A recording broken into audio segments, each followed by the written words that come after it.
Welcome to Tripura job notification official YouTube channel.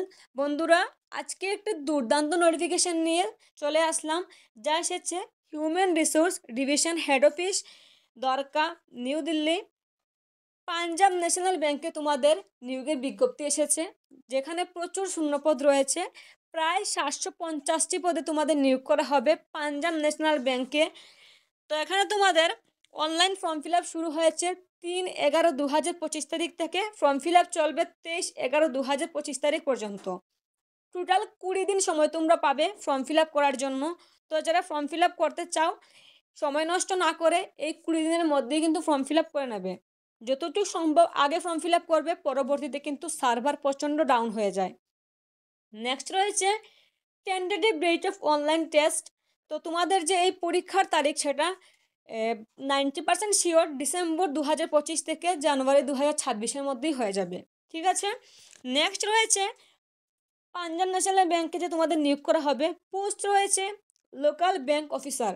তোমাদের Punjab national ব্যাংকে local bank officer পদে নিয়োগ করা হবে। যেহেতু বলা হয়েছে লোকাল ব্যাংক অফিসার, সেক্ষেত্রে তোমরা ধরে নিতে পারো নিজের রাজ্য থেকেই তোমরা চাকরি করতে পারবে পার্শ্ববর্তী পাঞ্জাব ন্যাশনাল ব্যাংকে।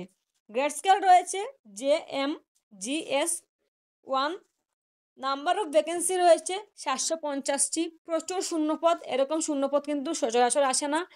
আগেরবারও এসেছিল খুবই কম শূন্যপদ, কিন্তু যেহেতু এবার খুব বেশি শূন্যপদ এসেছে, সেক্ষেত্রে তোমরা এই অপরচুনিটি মিস করবে না। তারপর রয়েছে স্কেল অফ পে। তো এখানে তোমাদের 48,480 থেকে শুরু হবে। তার সাথে তোমরা যারা এখানে চাকরি পাবে, এখানে তোমাদের ডিএ রয়েছে, সিসিএ রয়েছে, এইচআরএ রয়েছে, তারপর তোমাদের মেডিকেল ইন্স্যুরেন্স রয়েছে। অর্থাৎ বেনিফিটসের কিন্তু কোনো কমতি থাকছে না এখানে। এই পোস্টে তোমরা যারা চাকরি পাবে, বেনিফিটস প্রচুর পেয়ে যাবে। নেক্সট রয়েছে details of state wise vacancy. এখানে দেখো স্টেট ওয়াইজও কিন্তু আলাদা আলাদা করে শূন্যপদ দেওয়া হয়েছে, তারপর ক্যাটাগরি ওয়াইজও দেওয়া হয়েছে, অর্থাৎ কোন ক্যাটাগরিতে কতগুলো ভ্যাকেন্সি রয়েছে। অন্ধ্রপ্রদেশ, গুজরাট, কর্ণাটকা, মহারাষ্ট্র, তেলেঙ্গানা, তামিলনাড়ু, ওয়েস্ট বেঙ্গল, জম্মু অ্যান্ড কাশ্মীর, লাদাখ, অরুণাচল প্রদেশ, আসাম, মণিপুর, মেঘালয়, মিজোরাম, নাগাল্যান্ড, সিকিম, সবার শেষে রয়েছে আমাদের ত্রিপুরা। তো এক্ষেত্রে এখানে বলা হয়েছে ম্যান্ডেটরি ল্যাঙ্গুয়েজ প্রফিসিয়েন্সি। তো এক্ষেত্রে বলা হয়েছে যারা ত্রিপুরা থেকে আবেদন করবে, সকলকে কিন্তু বাংলা অথবা ককবরক ভাষা, এই দুটির মধ্যে একটি ভাষা অবশ্যই জানা থাকতে হবে। এবং ত্রিপুরা থেকে এখানে শূন্যপদ রয়েছে 22টি শূন্যপদ।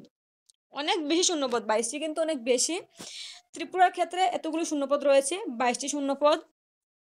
তো এখানে তোমরা যারা ইউআর রয়েছ, ইউআর প্রার্থী জেনারেল, তাদের কিন্তু এখানে শূন্যপদ রয়েছে 11টি। সব থেকে বেশি শূন্যপদ রয়েছে ইউআর ক্যাটাগরিতে, 11টি শূন্যপদ।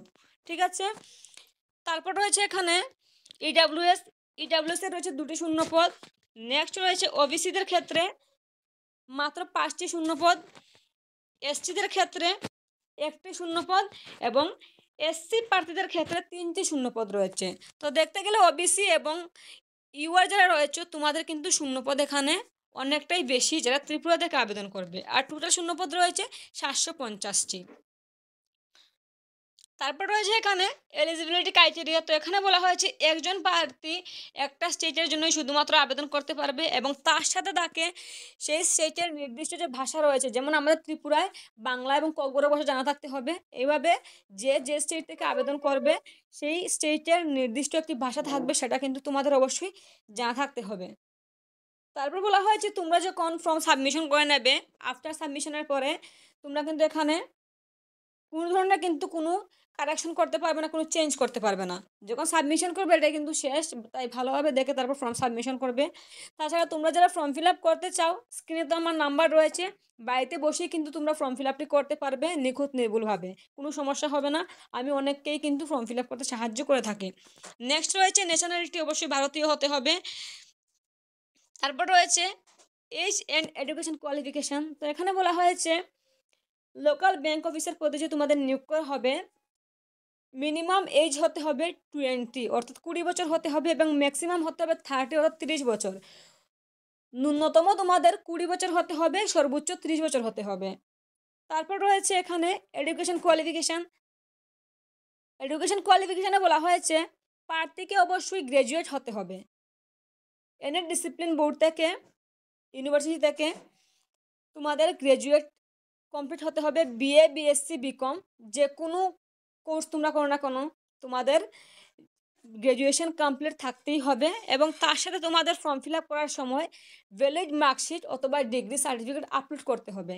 ঠিক আছে, অর্থাৎ যারা সার্টিফিকেট নিয়ে এসেছো গ্র্যাজুয়েশনের অবশ্যই তোমরা সার্টিফিকেট আপলোড করবে, আর যারা এখনও পর্যন্ত সার্টিফিকেট আনোনি তোমরা লাস্ট সেমিস্টারের মার্কশিটটি আপলোড করে নেবে, তাহলেই হয়ে যাবে, কোনো সমস্যা হবে না। তারপর লোকাল ল্যাঙ্গুয়েজে বলা হয়েছে যারা ত্রিপুরা থেকে আবেদন করবে তোমাদের সেই local language reading, writing and speaking বলতে, লিখতে এবং পড়তে জানতে হবে। তো বাংলা তো সবাই জানো, সেক্ষেত্রে কোনো সমস্যা হবে না। তারপর বলা হয়েছে relaxation in upper age limit. তো যারা এসসি এসটি প্রার্থী রয়েছে তোমাদের ক্ষেত্রে এখানে 5 বছরের বয়সের ছাড় থাকবে। ওবিসি নন ক্রিমিলিয়ার যারা রয়েছে তোমাদের ক্ষেত্রে 3 বছরের বয়সের ছাড় থাকবে। তাছাড়া যারা ডিসেবিলিটি প্রার্থী রয়েছে পিডাব্লিউডি তোমাদের 10 বছরের বয়সের ছাড় থাকবে। তাছাড়া যারা এক্স সার্ভিসম্যান বা অন্যান্য পোস্টে কর্মরত রয়েছেন তাদের ক্ষেত্রে 5 বছরের ছাড় থাকবে। নেক্সট রয়েছে সিলেকশন প্রসিডিউর। তো এখানে বলা হয়েছে তোমাদের তো অনলাইন টেস্ট হবেই, প্রথমে রয়েছে অনলাইন রিটেন টেস্ট, দ্বিতীয়ত হবে তোমাদের স্পিকিং টেস্ট, তারপর ল্যাঙ্গুয়েজ প্রফিসিয়েন্সি টেস্ট, তারপর রয়েছে পার্সোনাল ইন্টারভিউ। তো এই 4টি ধাপে তোমাদের নিয়োগ প্রক্রিয়া সম্পন্ন হবে, নিয়োগ সম্পন্ন হবে। তো অনলাইন রিটেন টেস্টে তোমাদের কি কি কোয়েকশন থাকবে এবং তোমাদের কি কি সিলেবাস রয়েছে সেটাও কিন্তু এখানে বলা রয়েছে, এবং কোন কোন টপিকের ওপর কত মার্কের প্রশ্ন হবে সেটাও কিন্তু এখানে দিয়ে দেওয়া হয়েছে। তোমরা তোমাদের সুবিধার্থে পিডিএফটি ডেসক্রিপশন বক্সে ডাউনলোড করতে পারো অথবা এই টেবিলটি স্ক্রিনশট নিয়েও রাখতে পারো। এবং তার সাথে কিন্তু পরীক্ষায় তোমাদের নেগেটিভ মার্ক থাকবে, তাই তোমরা কিন্তু ভুল আনসার দেবে না, যেগুলো পারবে সেগুলি আনসার করবে, না হলে কিন্তু এখানে তোমাদের নেগেটিভ মার্ককে তোমাদের শুদ্ধ আনসারও কাটা যাবে। নেক্সট বলা হয়েছে লোকাল ল্যাঙ্গুয়েজে যে প্রফিসিয়েন্সি টেস্ট না হবে, যাদের মাধ্যমিক অথবা উচ্চ মাধ্যমিকে লোকাল ল্যাঙ্গুয়েজ তোমরা পড়াশোনা করেছো সেক্ষেত্রে তোমাদের সেই টেস্ট দিতে হবে না। যাদের মাধ্যমিক এবং উচ্চ মাধ্যমিকে লোকাল ল্যাঙ্গুয়েজ নিয়ে কোনো সাবজেক্ট ছিল না তোমাদের কিন্তু এই টেস্ট আলাদাভাবে দিতে হবে, অর্থাৎ এলএলপিটি তোমাদের আলাদাভাবে দিতে হবে। যাদের মাধ্যমিক অথবা উচ্চ মাধ্যমিকে লোকাল ল্যাঙ্গুয়েজে তোমরা পড়াশোনা করো নি, লোকাল ল্যাঙ্গুয়েজের কোনো সাবজেক্ট তোমাদের ছিল না। যারা ত্রিপুরা থেকে আবেদন করেছো ম্যাক্সিমাম প্রার্থীদের কিন্তু বাংলা অথবা ককবরক থাকে, তো সেক্ষেত্রে তোমাদের এই টেস্ট দিতে হবে না। যাদের এই বাংলা অথবা ককবরক ভাষায় তোমরা কোনো পরীক্ষা দাওনি কখনো অথবা তোমাদের মাধ্যমিক উচ্চ মাধ্যমিকে ছিল না সেই সাবজেক্ট, সেক্ষেত্রে তোমাদের এলএলপিটি দিতে হবে। নেক্সট রয়েছে এক্সামিনেশন সেন্টার, অনলাইন এক্সামিনেশন। তো তোমরা যে অনলাইন এক্সামিনেশন দেবে যার যার স্টেট ওয়াইজ কিন্তু এখানে এক্সামের সেন্টার দেওয়া রয়েছে। তো যারা ত্রিপুরা থেকে আবেদন করবে তোমাদের সকলের কিন্তু এক্সাম সেন্টার রয়েছে আগরতলা, সেক্ষেত্রে কোনো সমস্যা হচ্ছে না। যারা ত্রিপুরা থেকে আবেদন করছো তোমাদের এক্সাম সেন্টারও ত্রিপুরায় হবে, চাকরি পাওয়ার পর তোমরা চাকরিও ত্রিপুরায় করতে পারবে এবং তোমাদের পার্শ্ববর্তী পাঞ্জাব ন্যাশনাল ব্যাংকে করতে পারবে। তো এতগুলো ফ্যাসিলিটি একসাথে যেহেতু দেওয়া হচ্ছে সেহেতু তোমরা এই ফর্ম ফিল আপটি কিন্তু মিস করবে না। অবশ্যই ফর্ম ফিল আপ করো, পারো কি না পারো সেটা পরের কথা, ফর্ম ভরো তারপর পরীক্ষা দাও, রেজাল্ট তো পরে দেখা যাবে। তারপর বলা হয়েছে তোমাদের যে কল লেটার দেওয়া হবে অনলাইন রিটেন টেস্টের এলপিটি অথবা ইন্টারভিউ যে কল লেটার আসবে সেখানে তোমাদের উল্লেখ থাকবে তোমাদের সেন্টার অথবা ভেন্যু কোথায় পড়েছে, কল লেটারে উল্লেখ থাকবে। যেহেতু ত্রিপুরা থেকে যারা আবেদন করবে তোমাদের পরীক্ষা আগরতলায় হবে, আগরতলা কোন সেন্টারে কোন লোকেশনে তোমাদের পরীক্ষা হবে সেটা কিন্তু তোমাদের অ্যাডমিট কার্ড অথবা কল লেটারে দিয়ে দেওয়া হবে, সেক্ষেত্রে চিন্তার কোনো বিষয় নয়, যখন কল লেটার দেওয়া হবে তখন তোমরা সেটা জানতে পারবে। নেক্সট রয়েছে অ্যাপ্লিকেশন ফি যা নন রিফান্ডেবল।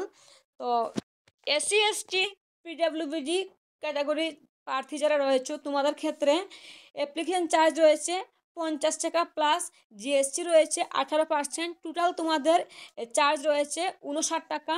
এবং অল আদার প্রার্থী যারা রয়েছে জেনারেল, ইডাব্লিউএস, তারপর ওবিসি প্রার্থী রয়েছে তোমাদের ক্ষেত্রে অ্যাপ্লিকেশন চার্জ রয়েছে 1000 টাকা প্লাস জিএসটি রয়েছে 18%, টোটাল তোমাদের 1180 টাকা লাগছে অ্যাপ্লিকেশন চার্জ।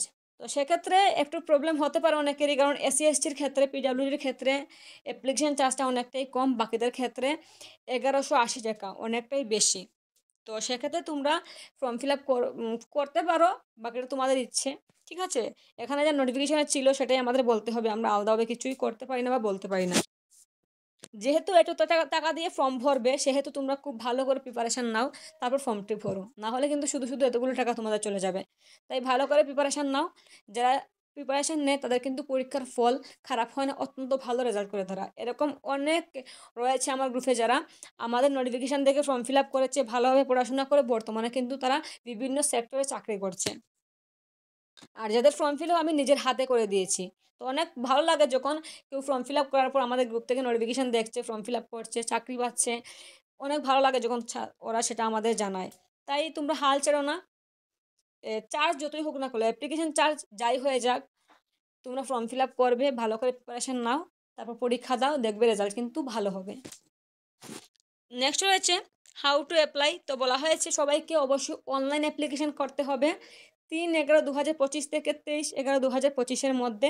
তারপরে কিন্তু কোনো ধরনের কোনো অ্যাপ্লিকেশন গ্রহণ করা হবে না। তাই এই সময়ের মধ্যে তোমরা অনলাইন ফর্ম ফিল আপটি করে নেবে, ঠিক আছে? নেক্সট রয়েছে এক্সপিরিয়েন্স। তো এক্সপিরিয়েন্সে বলা হয়েছে এই যে পৌঁছে তোমরা আবেদন করবে, প্রার্থীদের অবশ্যই ব্যাংকে অন্তত 1 বছরের অভিজ্ঞতা থাকতে হবে। কাজের ধরন যদি পাঞ্জাব ন্যাশনাল ব্যাংকের স্কেল 1 অফিসারের মতো হয়, তাহলে সর্বাধিক 2টি ইনক্রিমেন্ট দেওয়া হবে। অভিজ্ঞতার প্রমাণ অফিসিয়াল ফরম্যাটে জমা দিতে হবে। আর ব্যাংকের সিদ্ধান্তই কিন্তু চূড়ান্ত বলে গণ্য হবে, ঠিক আছে? তো তোমাদের যাদের এক্সপিরিয়েন্স রয়েছে তোমরা সকলেই কিন্তু এই পোস্টগুলির ক্ষেত্রে আবেদন করতে পারবে। ন্যূনতম তোমাদের 1 বছরের এক্সপিরিয়েন্স থাকতে হবে। তো এই নোটিফিকেশানে যা যা ছিল আমি বিস্তারিত তোমাদের সঙ্গে আলোচনা করেছি। তারপরেও যদি কারো কোনো কনফিউশন থেকে যায়, কমেন্ট বক্সে অবশ্যই কমেন্ট করে জানাতে পারো তোমাদের কোন জায়গায় কনফিউশন রয়েছে। আর যারা ফর্ম ফিল আপ করতে চাও, স্ক্রিনে আমার নাম্বার দেওয়া রয়েছে, আমার সঙ্গে যোগাযোগ করতে পারো, ফর্ম ফিল আপ করতে পারো। আমাদের দোকানেও আসতে পারো অথবা বাড়িতে থেকেও ফর্ম ফিল আপ করতে পারো, কোনো সমস্যা হবে না, ঠিক আছে? আর ভিডিওটি শেয়ার করে দিও তোমার সকল ফ্রেন্ডদের সঙ্গে যারা 1 বছর অভিজ্ঞতা রয়েছে এরকম সেক্টরে। আর আমার এই YouTube channel Tripura job notification অবশ্যই সাবস্ক্রাইব করে পাশে থাকা বেল আইকন বাজিয়ে রাখবে। পরবর্তীতে আরও একটি আপডেট আসছে রেলের চাকরির। তো সেটা নিয়ে আমি খুব শিগগিরই একটি ভিডিও তোমাদের সামনে আনছি। সবাই খুব ভালো থেকো, সুস্থ থেকো।